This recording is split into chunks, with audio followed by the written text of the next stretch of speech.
सनातन प्रेमियों, बोलो सीताराम भगवान की जय। सद्गुरुदेव भगवान की जय। अनंत बलवंत हनुमंत महाराज की जय। परम पूज्य गुरुदेव भगवान की जय। पूज्य पाद गोस्वामी तुलसीदास जी महाराज की जय। राधा कृष्ण भगवान की जय। सनातन प्रेमियों, मानस के महाग्रंथ में पूर्व के भाग में हमने आपको जो श्रवणपान कराया था, उसमें काकभूषुंड जी महाराज से गरुण जी ने उनके काग होने की कथा कहने को निवेदन किया था। काकभूषुंड जी महाराज गरुड़ जी को अपनी स्वयं पर बीती संपूर्ण कथा श्रवणपान कराते हैं, जिसमें उन्होंने कहाँ जन्म हुआ, कहाँ से मार्गों से होते हुए उज्जैन महाकाल की धरती पर पहुंचे, महाकाल के चरणों में पूजन अर्चन प्रारंभ किया, गुरु से दीक्षा ली, गुरु का अनादर किया। गुरुदेव के अनादर से बाबा शिव क्रोधित हुए। बाबा शिव ने उनको 1000 सर्प योनि में भ्रमण करने का श्राप दिया। गुरु ने बाबा शिव की स्तुति गाई। स्तुति से प्रसन्न होकर के बाबा शिव ने काकभूषुंड जी महाराज को वरदान दिया। वरदान में इच्छा मृत्यु के साथ दुर्गम स्थानों पर बिना रोक टोक आवागमन का वर दिया। इच्छा से शरीर धारण करने का, देह धारण करने का भी वर दिया। काकभूषुंड जी का जन्म ब्राह्मण परिवार में हुआ। ब्राह्मण परिवार में जब हुआ तो उनके माता पिता भय कालवश जब पितु माता ते गयो भजन जन त्राता। वह माता पिता के देहांत होने के बाद सगुण रूप के दर्शन हेतु वह वन में चले गए। जब अगर सगुण रूप के दर्शन काकभूषुंड जी को करना चाह रहे थे, कारण कि निर्गुण रूप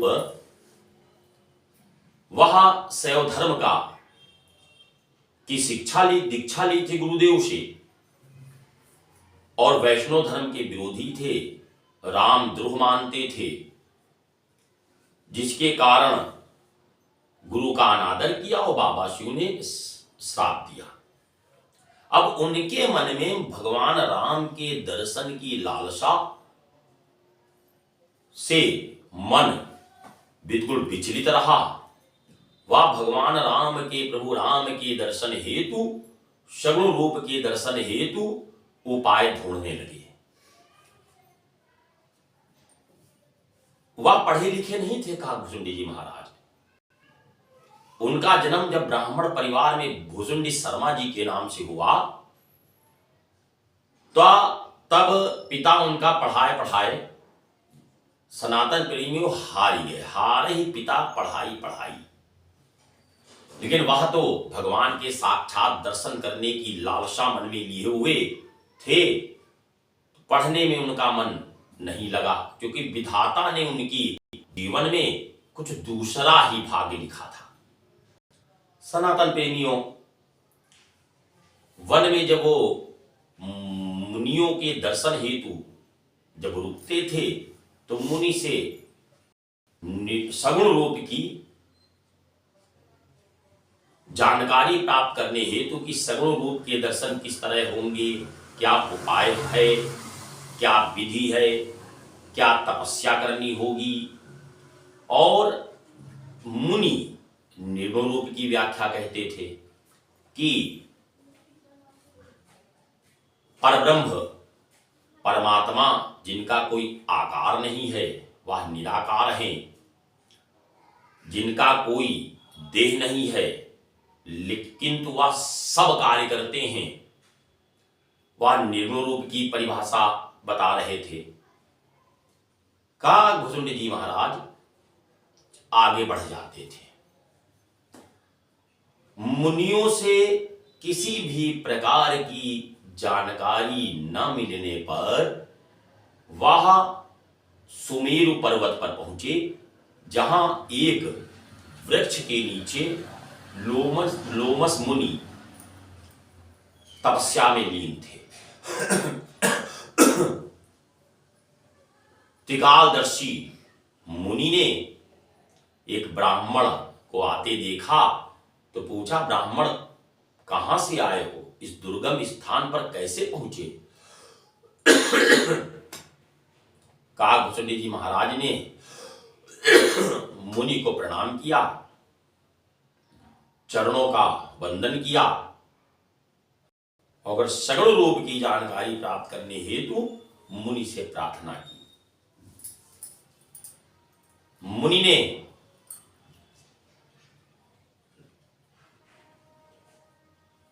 सगुण रूप के बजाय निर्गुण रूप की व्याख्या काकभूषण जी को सुनाने लगे। तब काकभूषण जी कहते हैं, तब मैं कहा कृपा निधि तुम सर्वज्ञ सुजान, सगुण ब्रह्म अवराधन मोहि कहूं भगवान।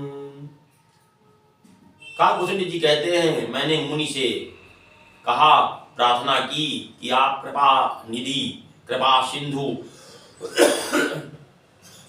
हैं, आप सर्वज्ञ सभी वेदों को जानने वाले हैं, सर्वज्ञ ज्ञाता हैं, आप मुझे परब्रह्म परमात्मा के सगुण रूप के दर्शन के लिए क्या उपाय करने हैं वह मुझे बताइए। मुनि फिर निर्गुण रूप की व्याख्या करने लगे, निराकार ब्रह्म है जिनका कोई आकार नहीं है, वगैरह वगैरह। तब पुनः काकभूषण जी कहते हैं, सोई उपदेशु करहूं हो, सोई उपदेशु कहूं परिधाया, निज नए नहीं देखे रघुराया, सठ स्वापाक्ष तब हृदय विशाला, सपति होई पक्षी चंडाला, लीन साप मैं शीस चढ़ाई, नहीं कछु भयना दीनता आई, बालक रूप राम करी ध्याना, मोहि कहूं मुनि कृपा निधाना, हरस सहित एहि आश्रम आयहूं, प्रभु प्रसाद वर दुर्लभ पायहूं, यहाँ बसत मोहि सुनु गई सा, बीते कल्प सात अरुबीसा, सात अरुबीसा। बार बार विनती करने पर मुनि क्रोधित हो गए। मुनि ने कहा कि हे ब्राह्मण, तेरा हृदय विशाल नहीं है। अगर तेरा हृदय विशाल होता तो तू अपने पक्ष की बात ना करता, दूसरे पक्ष को भी सुनता। स्वपक्ष यानी अपने पक्ष पर केवल तू बात कर रहा है और मेरे पक्ष को तू नहीं सुन रहा है। तेरा हृदय विशाल नहीं है। जा तू पक्षी चंडाल हो जा। पक्षियों में सबसे निम्न जाति होती है कौवा की, और उन्होंने, मुनि ने कागभुसुंडी को काग बनने का श्राप दिया। सनातन प्रेमियों, कागभुसुंडी जी महाराज लीन श्राप में शीश चढ़ाई, नहीं कछु भय न दीनता आई। कागभुसुंडी जी महाराज वहीं पर बैठे रहे, शांत चित्त, सरल, ना मन में कोई भय और ना कोई दीनता। उनका मन विचलित नहीं हुआ। इस भारी श्राप को सुन करके उनका मन विचलित नहीं हुआ। उन्होंने, कागभुसुंडी जी ने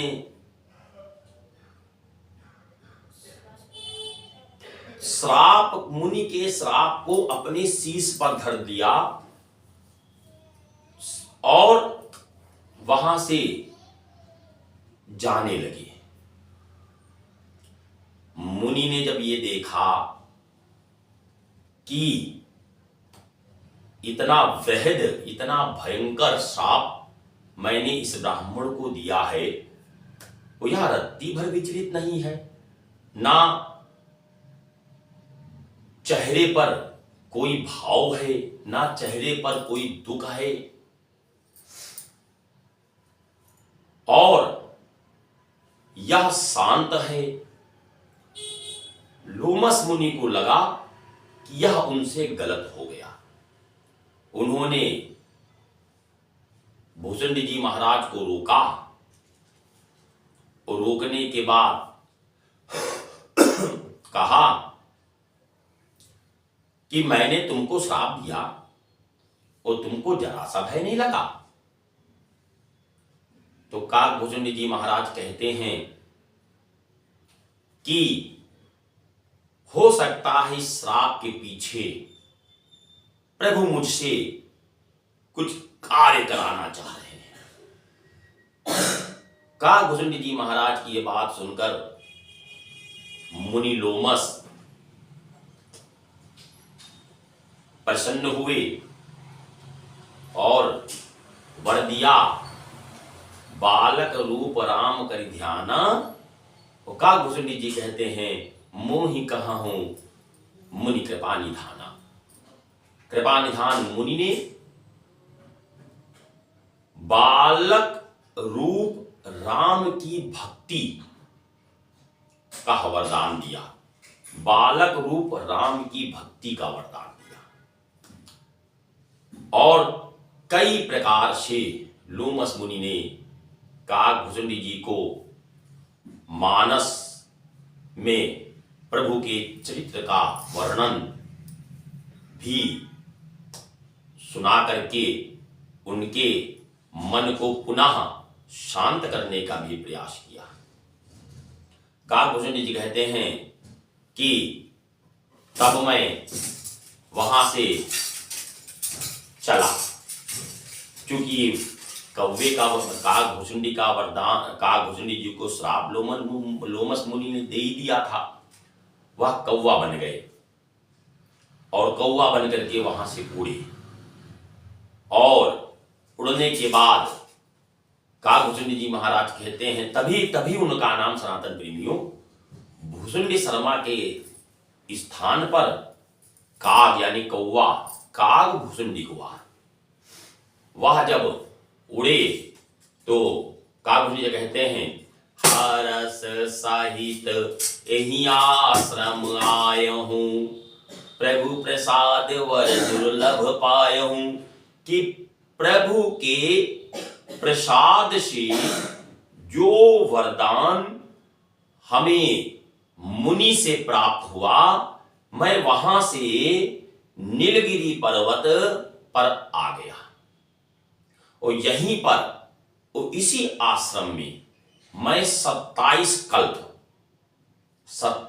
कल्प बीते कल्प 7 और 20, 7 और 20 मिलाकर के हो गए 27 कल्प से कहते हैं काकभुचुंडी जी कि मैं इसी आश्रम में निवास कर रहा हूं। सनातन प्रेमियों, काकभुचुंडी जी महाराज कहते हैं 27 कल्प का अर्थ है कि अगर हम कभी कुंभ गए हों या अर्ध कुंभ गए हों तो वहां सनातन प्रेमियों कहा जाता है कि एक कल्प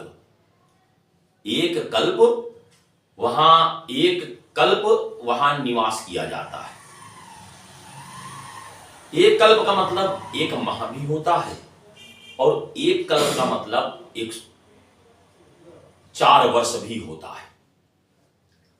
सनातन प्रेमियों, 27 कल्प का मतलब जब काकभुचुंडी जी गरुड़ जी को अपनी कथा श्रवणपान करा रहे थे तो उस समय काकभुचुंडी जी कहते हैं कि मैं 27 कल्प यानी 108 वर्ष तक उसी आश्रम में मैं कथा बड़े बृहद पक्षियों को, बुद्धिमान पक्षियों को और कथा प्रेमियों को वो 108 वर्ष से कथा का निरंतर सत्संग कह रहे हैं। उस सत्संग की महिमा ये है, मानस की महिमा ये है सनातन प्रेमियों, जहां सत्संग होता है वहां कोई भी माया प्रवेश नहीं करती। इसका सीधा सा मानस में गरुड़ जी महाराज इस बात को समझ गए थे। कारण कि जब बाबा शिव ने उनको नीलगिरी पर्वत पर भेजा और काकभुचुंडी जी महाराज से कथा का श्रवणपान बहुत काल तक करने के लिए कहा कि तभी उनकी माया समाप्त होगी, तो बाबा शिव कहते हैं तभी होई सब संशय भंगा, जब बहुकाल करहि सत्संगा। लेकिन बहुत काल तक सत्संग करने से माया का प्रभाव हटता है, किंतु गरुड़ जी सत्संग जहां होता है उस सत्संग जहां किया जाता है वहां से 1 योजन तक कोई भी माया प्रवेश नहीं करती। 1 योजन कोई माया प्रवेश नहीं करती। गरुड़ जी महाराज का भय, गरुड़ जी महाराज नीलगिरी पर्वत पहुंचे। नीलगिरी पर्वत पर आश्रम का देखते ही गरुड़ जी महाराज का पूरा संपूर्ण माया समाप्त हो गई। केवल उस आश्रम को देखा है। सत्संग का प्रभाव यह है, उस सत्संग के प्रभाव से कोई माया हमारे निकट नहीं आ सकती। अब आगे की कथा हम मानस में प्रवेश करेंगे। आइए प्रभु के साथ एक भजन प्रस्तुत कर उनके चरणों में निवेदन करें। मेरा कोई ना सहारा बिन तेरे, मेरा कोई ना सहारा बिन तेरे, राम राघव मेरे प्रभु, राम राघव मेरे, मेरा कोई ना सहारा बिन तेरे, मेरा कोई ना सहारा बिन तेरे, राम राघव मेरे प्रभु, राम राघव मेरे।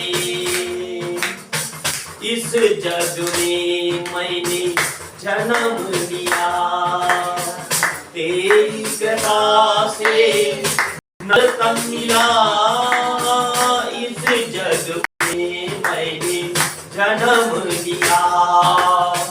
तेरी कृपा से नरतन मिला तेरे यहाँ उपकार घनेरे।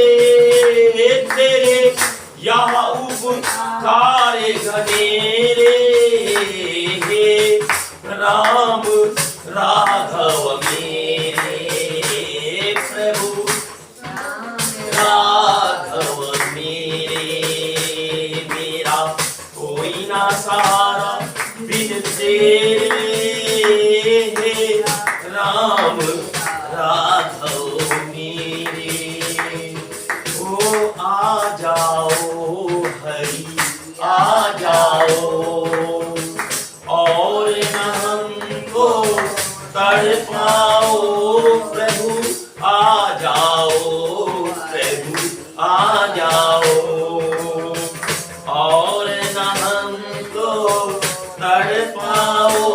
कटे जन्म जन्म के फेरे कटे जन्म जन्म के फेरे राम राघव मेरे प्रभु राम राघव मेरे।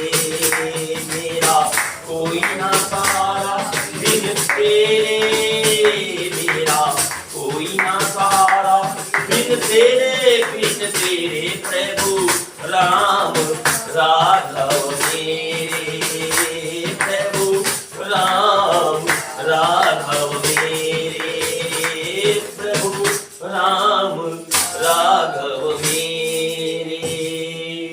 अगले भाग में मानस के सनातन प्रेमियों हम मानस में प्रवेश कर प्रभु के चरित्रों का सुरपान करेंगे और हर रविवार को सायंकाल 4 बजे से मानस कथा चित्रगुप्त नगर आलमबाग में होती है।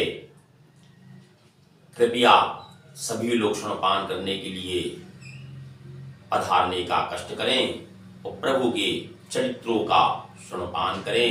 बोलो सीताराम भगवान की जय।